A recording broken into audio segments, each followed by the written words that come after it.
মানুষের জীবন, প্রেম, ইতিহাস, জীববৈচিত্র্য, আনন্দ ও বেদনাকে সঙ্গে নিয়ে লেটস শাইন টুগেদার শিরোনামে আলোর উৎসবে মাতোয়ারা জার্মানির রাজধানী বার্লিন গেল সপ্তাহের বুধবার থেকে সন্ধ্যা নামতেই নগরীর গুরুত্বপূর্ণ ঐতিহাসিক স্থাপনা এবং রাষ্ট্রীয় ভবনগুলোতে লেজারের বর্ণিল আলোর প্রক্ষেপণ নজর কাটছে সবার।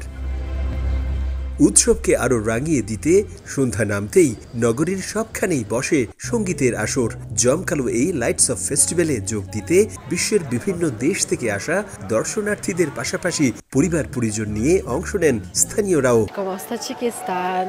আমি তাজিকিস্তান থেকে এসেছি। প্রতি বছরের মতো এবারও উৎসবে যোগ দিয়েছি লেজার আলো উপভোগ করতে। গত বছর আমি এসেছিলাম, তবে এ বছরের থিমটা ভালো লেগেছে, আবারও আসতে চাই।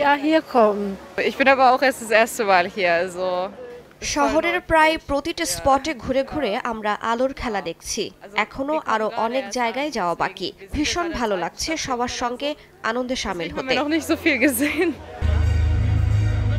আয়োজকরা জানান, লেজারের আলো প্রক্ষেপণের মধ্য দিয়ে মানুষ, সভ্যতা, জীববৈচিত্র্য ও বহুমাত্রিক সংস্কৃতি তুলে ধরাই তাদের মূল লক্ষ্য। একই সঙ্গে সব মানুষের মধ্যে সৃষ্টিশীলতাকে জাগিয়ে তুলে একটি শান্তির পৃথিবী গড়ার দিকে এগিয়ে যাওয়া।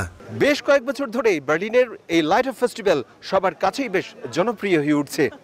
বৈচিত্র্যময় পৃথিবীর সকল সৃষ্টিকে বুঝতে এবং জীবনকে ক্ষণিকের জন্য হলেও রাঙিয়ে তুলতে এই আলোর উৎসবে যোগ দেওয়াটা অত্যন্ত জরুরি বলে মনে করছে উৎসবে যোগ দেয়া অনেকেই। জার্মানি থেকে বিটু বড়ুয়া, সময় সংবাদ।